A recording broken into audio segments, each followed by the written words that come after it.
Oui, simplement, cet amendement a pour but de permettre aux médecins adjoints pour lesquels on prévoit une extension dans ce texte de pouvoir également être pro-pharmacien lorsque le médecin dont ils dépendent l'est également. C'est donc dans ce cadre que vient cet amendement, puisqu'il propose de pouvoir faire en sorte que les sages-femmes puissent être mieux formées dans le cadre de la formation continue au premier recours, et notamment pour celles qui ont subi cette formation il y a maintenant un certain nombre d'années. Le but de cet amendement est simplement d'inscrire dans le Code de la santé publique une pratique qui existe déjà dans les faits, à savoir dans les établissements de santé qui sont sous-dotés en gynécologues, permettre de reconnaître officiellement aux sages-femmes d'intervenir en premier recours.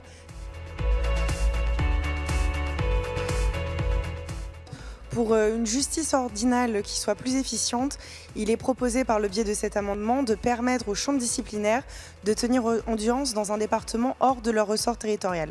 Je vous remercie.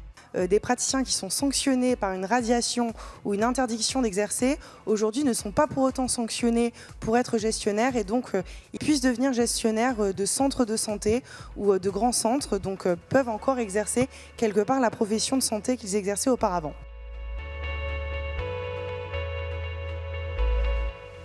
L'objet est d'instaurer une licence indifférenciée. Le but de cet amendement est de permettre de combler un peu plus l'apprentissage, et ce dès la licence. Dans le cadre de travaux que j'ai pu mener sur la prise en charge de la douleur, en travaillant avec des spécialistes, je me suis aperçue qu'il y avait un véritable problème aujourd'hui dans cette prise en charge pour le quotidien, et donc propose de pouvoir permettre aux infirmiers de renouveler des prescriptions pour des antalgiques de niveau 1, des prescriptions datant de moins d'un an. Merci.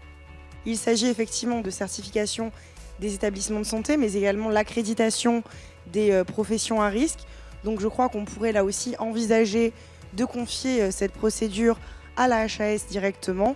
Et enfin, donc, concernant le deuxième amendement, en commission, vous m'avez dit que, comme argument qu'il ne fallait pas donner d'injonction au gouvernement. Eh bien, ça n'est pas une injonction, mais simplement une proposition de pouvoir effectuer une concertation totale avec l'ensemble des ordres et l'ensemble des syndicats concernés par ces procédures. Puisqu'il existe déjà une procédure de certification des établissements de santé devant la HAS, l'objet de cet amendement est simplement de proposer au gouvernement de bien vouloir s'inspirer de cette procédure déjà existante.